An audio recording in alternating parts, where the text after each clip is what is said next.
Hi, everybody, and welcome to yet another episode of Take a Seat with G.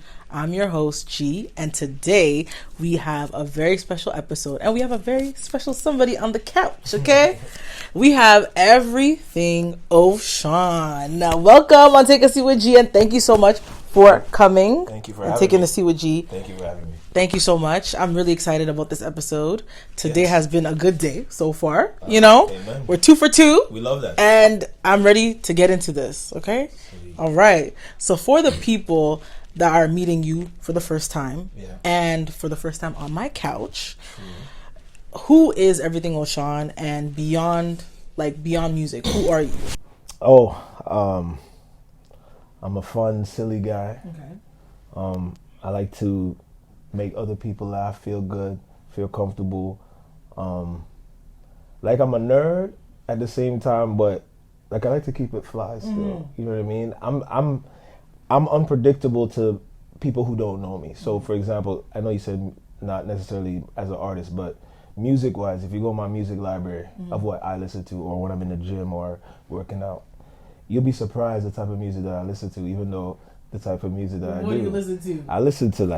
I listen to Mozart. Okay. I listen to Jimi Hendrix. I listen to Sade. I listen to like a plethora of styles alongside my fellow crew, Tia and my Bob Marley and my, my vibes, of course. But like, I listen to theme songs from movies.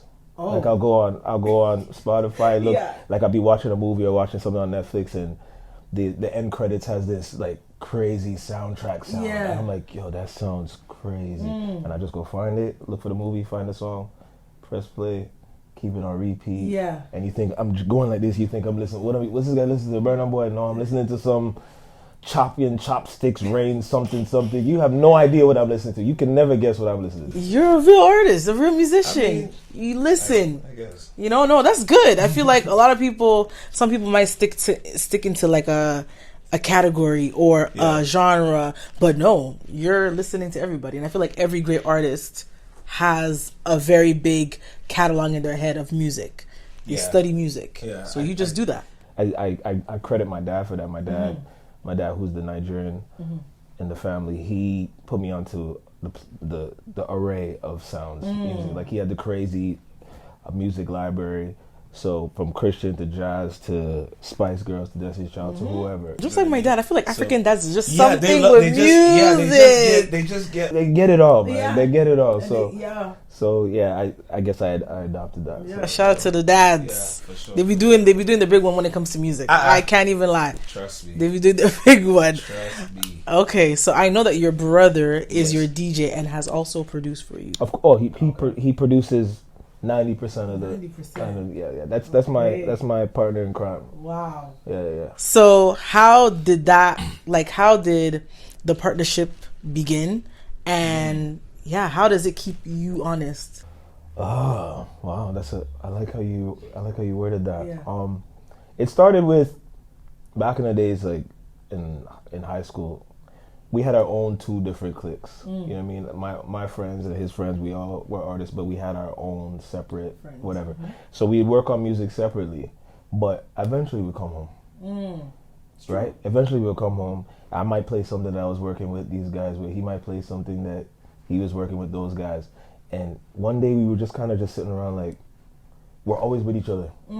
I'm a rapper. I'm the writer majority of the time. You're a producer. Why don't we, while everybody's gone home to go do their thing, why don't we just try some things and see what happens, And we started doing it, and we created a rapport with each other, and we kind of realized that we didn't really need all these 20, 30, 40 people to work on records. We could just work on it ourselves.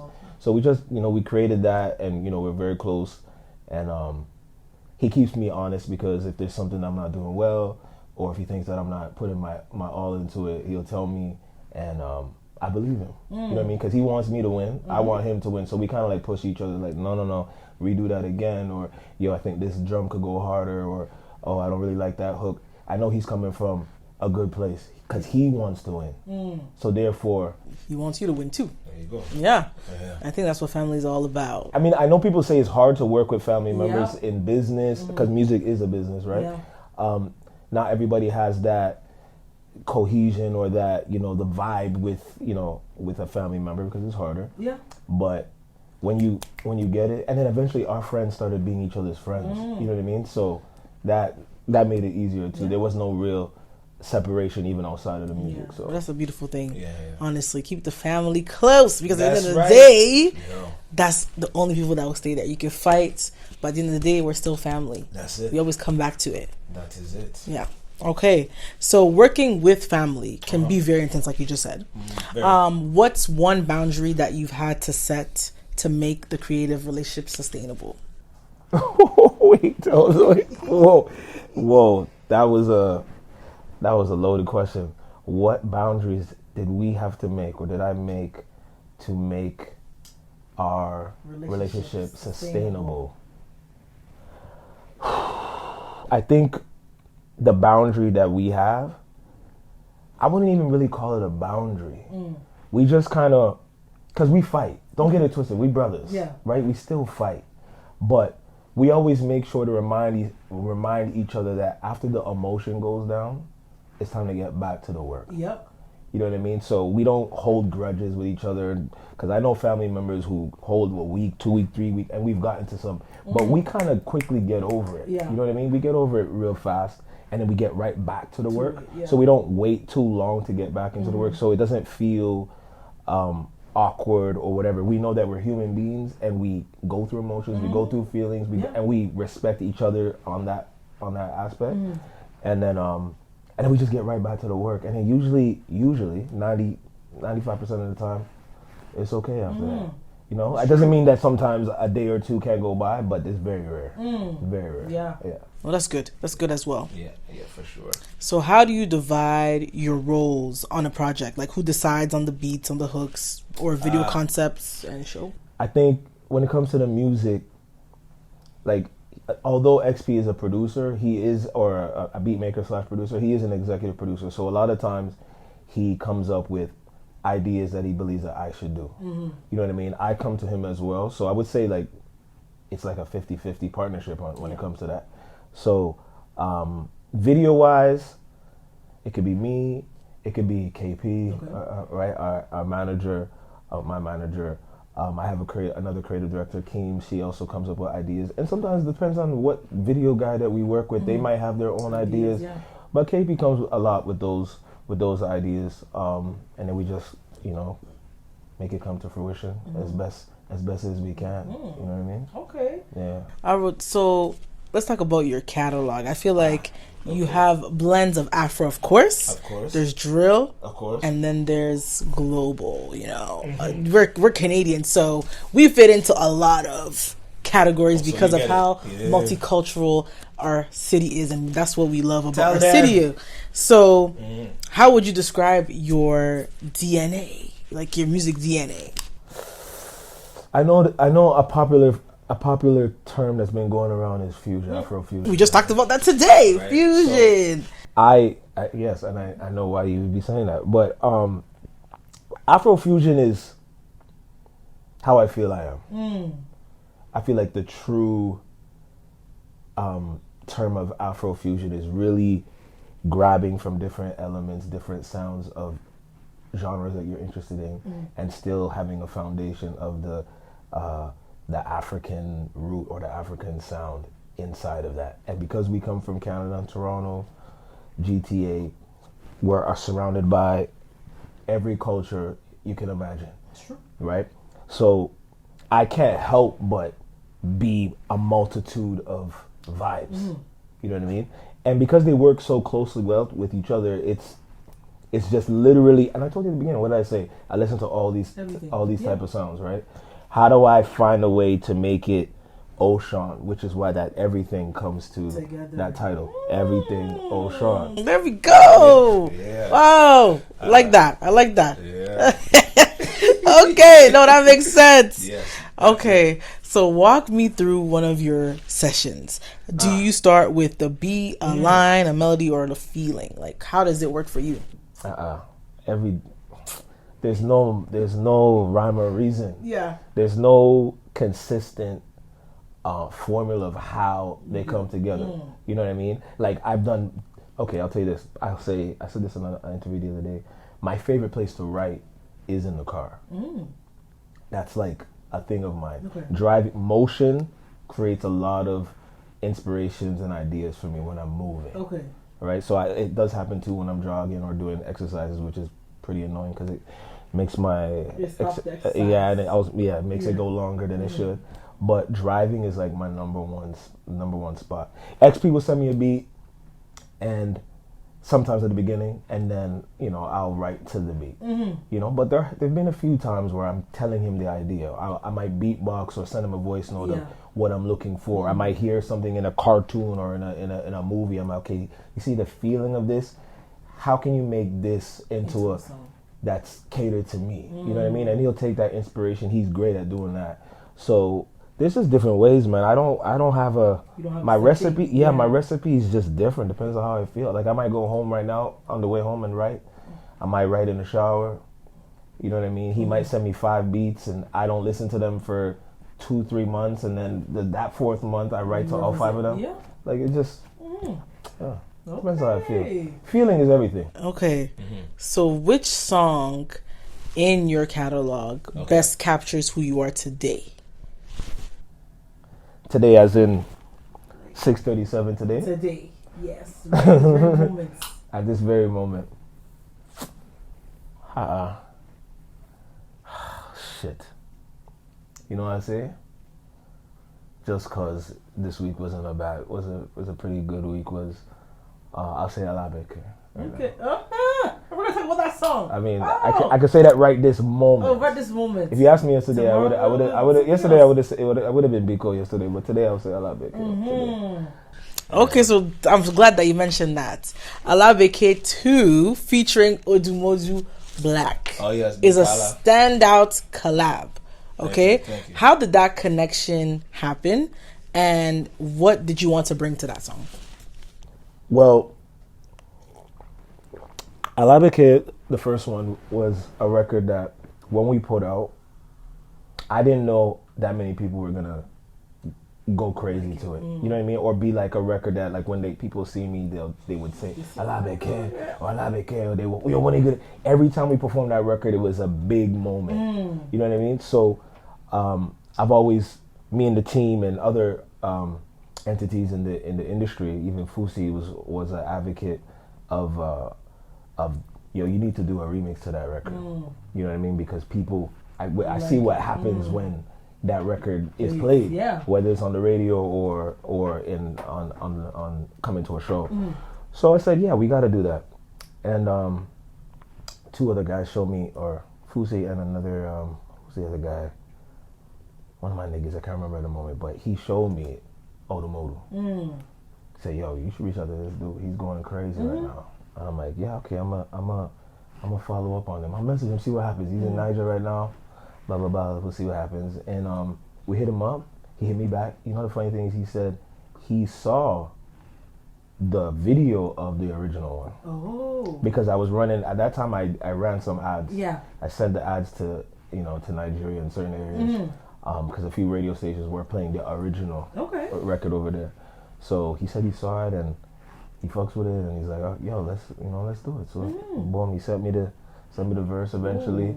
I remember he called us on FaceTime. He had XP in the studio, and he's like, I'm gonna play what I did. And he was playing it. He was going crazy. I wish I had that video. I can't believe it deleted. Oh God, oh Jesus, because I recorded it. But he got us so excited, and everything is history from there because we started to build a better relationship. Obviously, we eventually went on tour together when he came here last year, and I appreciate him, Adifola, all those guys for supporting and just jumping on. The crazy thing is, I remember because I went to that concert. I went in Toronto. I went to that concert, and I know that first of all, I did not expect that many people to know who he was. Yo, he works, man. Yo, he really works. The vibe in that room was crazy. It was like that all over the country when we Vancouver, all these different places. It was like, I said, "Oh, am I late to the party?" Everybody had the same hats. I said, "What's going on right now?" That's our Igbo culture. Yes, I know. I said, I'm looking at the room. I said, "Who?" So I didn't get the memo. Me too. Where's my where's hat? I need but to bring mine too. first of all, he's a crazy performer. You He's as well crazy. are, because I seen you perform too. Yes. And I was just like, "Wow, the energy is crazy." Yeah, it's crazy. Okay, so you did the whole Canada tour with him. Yeah. That's good. Yeah, it was great. Yeah. It was great. Shout out to those Yeah, guys. and you guys They performed took it- together. Yeah, they took care of us, and that's the first time imagine this: a Niger man took a Canadian man around Canada that I've never been to. I've never been to Vancouver. Never been to Winnipeg. I've never been to where was it? Calgary. Never been to them places. So shout them out. Shout out Big Kala. Go stream his new album right now too. Industry Machine. So what was the creative back and forth like on the track? Like, did you guys write together? You guys couldn't have run together because he was in Nigeria. Yeah, he was so in Nigeria, how was the exchange? Like, you basically Everything was just via voice notes. So WhatsApp. You know how people we use WhatsApp. You guys love WhatsApp. they love our WhatsApp. So yeah, just sending messages back and forth of how he wants to come onto the record, how I want him to go, and he just said, "Yo, trust me, I got it. Let me just hear your ideas," and then he did his thing and called me right away. I don't remember what time it was. It was crazy late for us when he called us on. He's like, yeah. So he's like, "Come listen to this," and it was good. That's good. Yeah. So you also had a performance on Hot Freestyle, Mic Check. Oh yes. And you performed Pele. Yeah.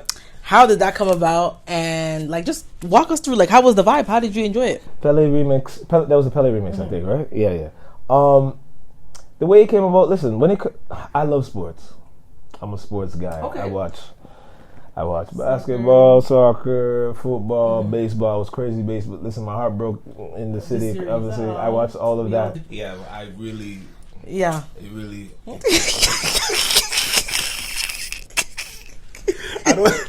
Be serious, okay? I don't remember the last time I had water in my eyes for something that is not somebody's death. Oh, Blue Jays. My heart broke that day. Oh, because there's no other. That's the worst way to lose. Just let you know. It's a heartbreak loss. Home. I'd rather lose 10-0, 10-2. It's okay, but this is heartbreak. Is heartbreak. Yeah, at home. And the politics and everything that's been going on. So it hurt. But Pele was a record that XP he produced first. He sent me.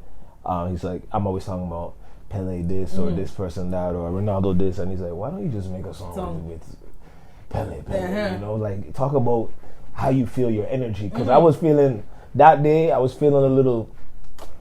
How can I say?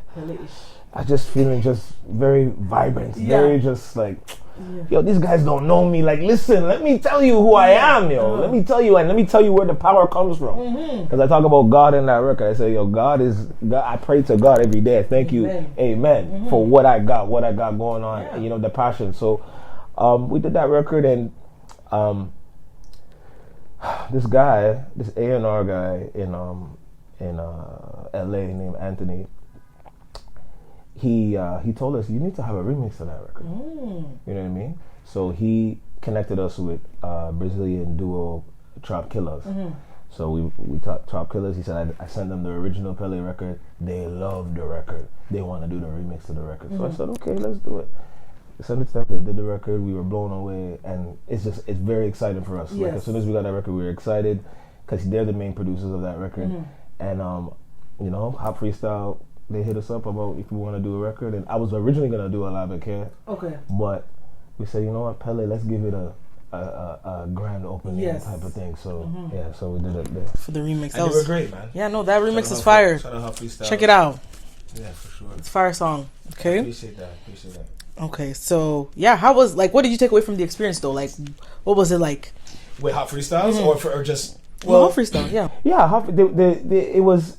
Listen, I love when it comes to anything like this in the city, I appreciate because in the States and I think even in the UK, like they have these platforms, a lot of these platforms where artists can come out and like I when I was in New York, I did From the Block. They have like that, they have that kind of performance.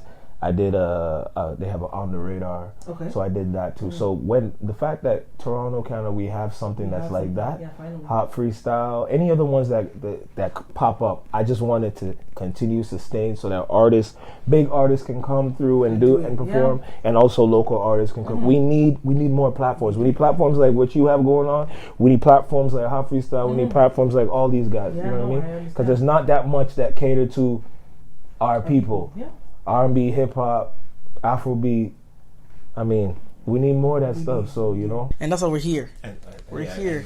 Can we? I think we should cheers to that. You're not lying. Cheers! Hey. It's true. Okay. It's true. So yeah, we did talk about that. Sorry. Yeah. Is there anyone that you'd like to collaborate? Like, what's the dream collaboration? Seeing you asked me two different questions. So yeah, my dream collab as of right now, today, what did we say? 6:45. Yeah, 6:46 according to me. my dream collab. Yeah. Oh my God, I have a lot of people I want to collab with.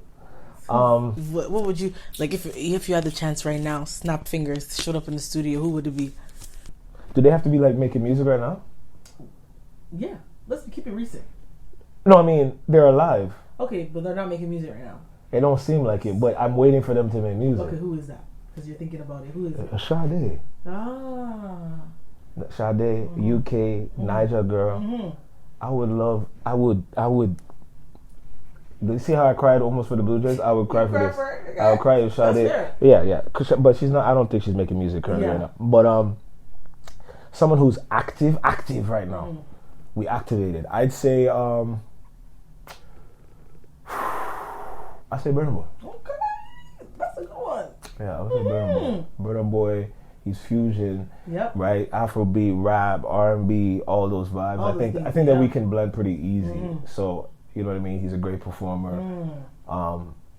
He would be somebody that I would be definitely interested in. A lot of these guys, man. There's so many great artists right now, man. From Niger to, the big guys here, the big dogs. Even in our own city, the two big dogs. I mean, of course. Come on now. Yeah. Champagne, Abel. Come on, Yeah. Okay, so let's talk about performance again. Okay. So I've seen you perform before. Okay. And just by looking at you perform, because you have a lot of energy. I love it. A lot of energy is always high. I love saying that word. Yeah, energy. Yeah. So how do you translate the studio tracks to a live crowd? Like, how do you bring that, to life? When I'm writing, I'm always imagining me having to perform this record. Okay. So I have that in mind, how I would perform this record.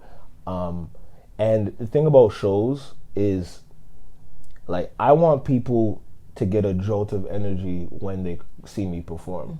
You know what I mean? So if XP is making a record a certain way and it made me feel a certain way the first time I heard it, I try to put that into the writing of the song so that when I convey it on the stage, people kind of react the same way that I reacted the first time that I actually heard the beat.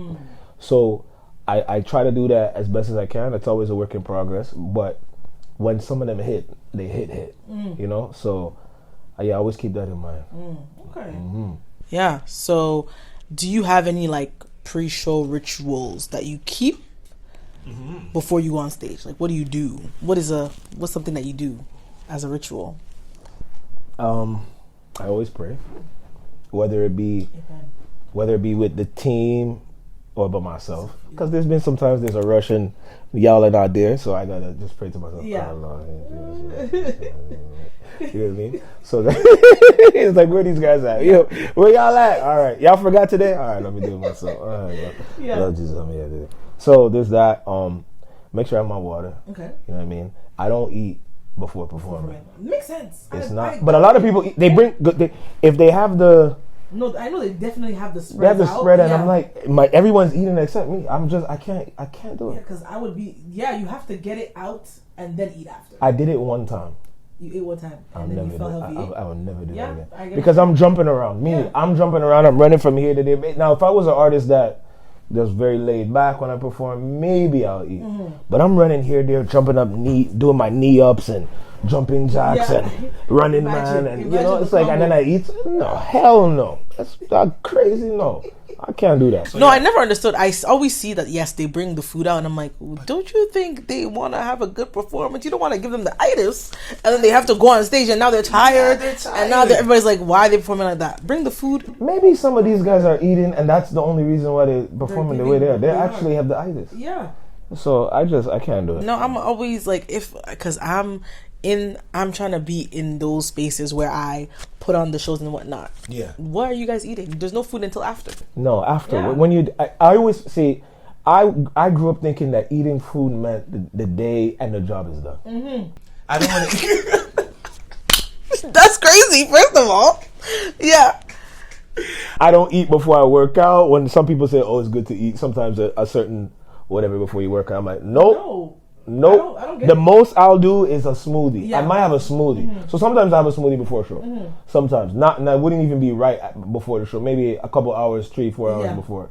But no, when I eat, that means I don't have nothing else to do today. Mm-hmm. I'm okay. Yeah. So, it makes sense. The theory. So you with me? Oh my God, you're killing me. Hey. So your visuals give me the vibe that you have intentional rollout strategy. How hands-on are you with the marketing and the visual direction? Marketing, I'm very hands-on. Mm-hmm. I think as an independent artist, you gotta be hands-on with your shit. Mm-hmm. You know what I mean? You have to be hands-on. And I use social media as often as I can. I even people say, "Oh, you're killing it." I'm like, I don't feel like I am. I gotta do better. I gotta do more. Even today, did I post today? I don't even think I posted on my IG today, and that's a shame. I will go home. I will go home and give myself stroke. Plug yourself. How can you not? You know what I mean? Marketing is key today, especially as an independent artist. Mm-hmm. You have to let people know what's going on all the time, just because. When you post, your whole, all your followers or the algorithm doesn't show your stuff to everybody. So I try to be on there as much as I can with, TikTok, YouTube Shorts, Instagram. So I'm very hands-on with the marketing. The other part you said is if I'm hands-on with the visual direction. The visual, I am. I am. It's a collective. I'm not. It's not just me. Yeah. But I try to as much as I can, even if it's ideas from KP or XP or Ricky or whoever, I do have to have the final say, or if I feel like it's, you know what I mean, something that I want to do. And even if it's not something I want to do, if I'm not too opposed to it, I'm open to try it. Try new things. Okay. Yeah, I'm open to try it and see, and then after I'll decide if I want to do it again. Yeah. Okay. In this day and age where everything is like short and the algorithm is like, you have to catch people's attention span. Yeah. How do you balance making songs for the moment versus making music that lasts? I don't make songs for the moment. No. I think it's ironically, I think it's a waste of time. Mm-hmm. You know what I mean? Because you don't know, everything changes. Anything can change at any point in time. Yeah. Any day, any week. There could be a new trend here, new trend there. I don't want to follow trends or do things that I think is for the right now. Yeah. If it happens to work right now, then it just happened to work right now. Not because I'm trying to, they said that this is the type of song that people should be releasing right now. I can't even put my mind into doing it. Even if someone told me to do that, my mind is gonna reject it. You know what I mean, as a thing. So kudos to the people that can do that, but I'd rather, just be me. I gotta, listen, there's nothing greater than people listening to a record that I put out 2, 3, 4 years ago, and it's still people are discovering it today, and they're liking it today, and it's like, that's because there was an intention when it was made. It wasn't made for that moment in 2022 or 2021 or 2019. It was it's how I felt, or the creative, the time. Yeah. So what's next for you? Like, what's new visuals, an EP, an album, more intentional collabs, or a tour? What are you working on? Like, give us the gists. Right now, I just released a record called Biko. It's like an Afro house record with Jed Harper, who's the Toronto Blue Jays DJ. Okay. And I appreciate him because he was playing that record all year round before it even came out, and during the World Series, which was a great Dope, feeling that, yeah. like, you know, 'cause I was technically A part of involved it. in the Yeah. whole city, right? So That felt really good. love that. Yeah, that's it's listen, and I heard it in there when I went, and man, hearing your record in a stadium with the dome open, that feeling. Oh man, I can only imagine how Weeknd felt when he did his His little 5 days. that tour, and I was there too. That's and shout out my boy Ricky Lewis, and he's not you Ricky, my other Ricky Lewis. He's the drummer. He's the drummer on the Weeknd's crew, and man, I'm just so proud of those guys. I know him from way back in the day. But so we got Biko out. We got Bigger Bada Boom that's out too. That's another Afro House record that I did with Frank Delore from Miami, and Aza. Aza's an amazing artist from here. I am working on music. I'm gonna drop probably something else next month before the year's over. Okay. We're gonna get into some EPs, and then we're gonna get into an album. And talk to KP, man. I'm trying to get on tour because that's where I gotta be. And we didn't talk about it, but I do acting stuff as well. Right? So I just worked on a commercial a few days ago, a national commercial for my voiceover stuff. I do a lot of voiceover work stuff. So so you might be hearing me in your house. You don't even know it's me. It's like that's me in your house. Yeah. You know? While you're cooking your jollof rice. It's me. Okay. It's your boy. And lastly, what would you like people to remember after listening to this conversation? Wow. You know what's crazy? You're saying some questions I've never heard before. Really? Yeah, that's a great question. Okay. What do I want people to remember me by? No, to remember. To remember what would you like people to remember? Yeah. After listening to this conversation. But yeah, basically of you. What would you like them to remember? Through this lens of this medium that we're on. That I'm a work in progress. Okay. That I feel like I know that I want people to feel good. Okay. Like I want people to feel good through whether it's the music, whether it's the things I post. Because listen, we're in a world where it's dark. There's hate. Everybody hating here, hating there. Dark shit's going on left, right, and center. Doesn't matter if it's in politics or in sports. Different fan groups say you can't. If you like one artist, you can't like this artist or this, that, and the third. And I just want to remind people that we all human beings.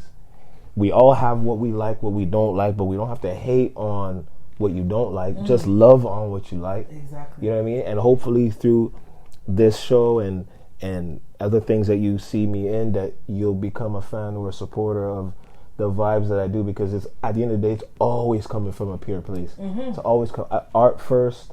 It's always art first. I always care about feelings, and I want to connect with people who want that. So, you know what I mean? You're always going to get it from me no matter what it is in that fusion that I got going on. Okay, that's deep. It's your boy. It makes sense, man. And just a question that for us, for Take a Seat with G, what 2 songs, it could be of yourself, that would you like to add to our playlist? Oh, you have a playlist? Yeah. Okay. I would say, I think it's only fair that we say Alabe Kid 2, especially that it was brought up. So let's say Alabe Kid 2, you should add.